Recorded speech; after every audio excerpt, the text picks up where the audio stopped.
Los jeroglíficos dicen que se llamaba Ahmanet, elegida para convertirse en reina de Egipto. Pero su sed de poder la condujo por una senda oscura. No debía dar ni un solo paso más. That's a great question.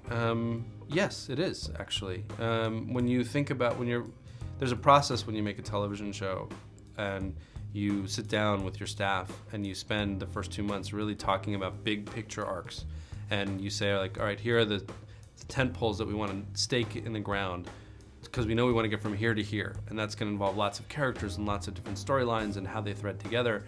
And when you're thinking about making, you know, a cinematic universe, yes, you think in those terms. On the other hand, I really believe that to introduce the audience to a cinematic universe, they have to fall in love with each individual character first. And that the story, the Mummy story, had to be its own satisfying story. And it was very important to me to figure out a way to tell a story that was closed-ended, but also open doors for the future.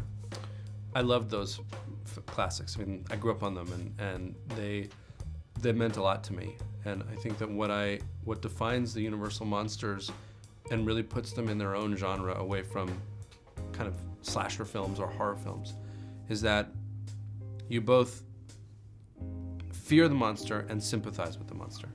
And that's a very unique thing, because it's ultimately a character story that reflects some basic humanity about who we all are. And so in designing the story of the Mummy, I knew that I wanted to give her a story that was relatable. As much as you feared her, you needed to understand her and sympathize with her. I think that I was a huge fan of the Karloff films, and the Mummy's power is the power to mesmerize. And so there are certain shots in the film that I took literally from the Karloff movie just to pay homage to it. You know, there were the close-ups of the eyes. You know, there was a dagger that featured very prominently in the Karloff film that was a big part of our film. So, you know, and then there are some Easter eggs. If you're a fan of the Brendan Fraser Mummy movies, there's Easter eggs to those too. Tom has an amazing ability to make very clear what he wants to do. But when he signs onto your movie, he makes a handshake agreement with you as the director. And what he really does is he says, I'm putting myself in your hands. We're gonna have every conversation there is to have about everything from lighting to art design to casting. And as the director, you inherit the benefit of his experience. This is a man who's been making movies for over 30 years, and he's worked with the greatest directors in the world. This is my second film. So for me to not want to hear what he has to say would be very foolish. And I loved that partnership with him. I loved the back and forth that we had every day. Also, I'm a writer and started as a writer, and his sense of story is extraordinary.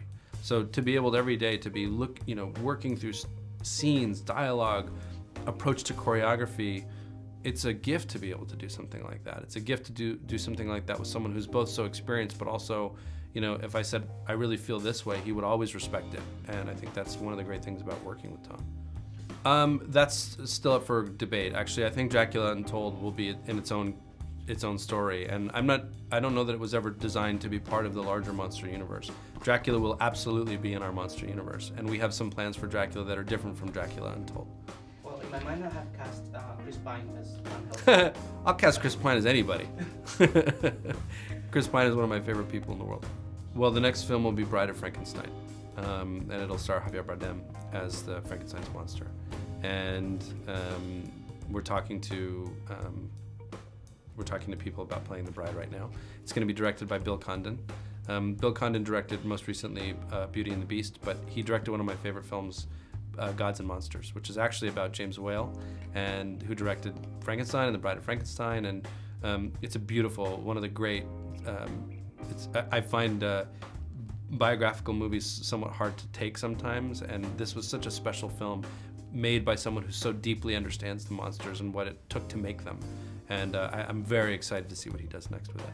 Some of my favorite films growing up were movies that do both, you know, where you're holding the audience in a state of suspense and terror, and then you release it with laughter. And it's a tricky thing to do, to find that balance, but I love those kinds of films. They're the ones that are the most fun, because it's kind of a roller coaster ride when you get that right.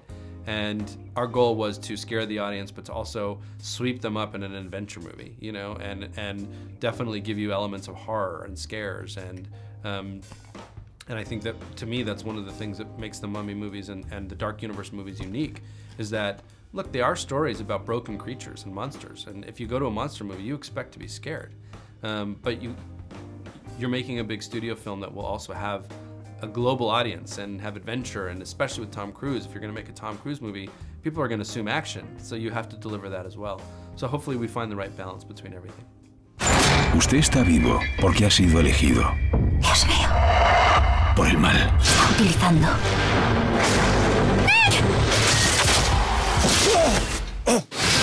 Este antiguo poder ha regresado. Ella reclamará lo que se le ha negado.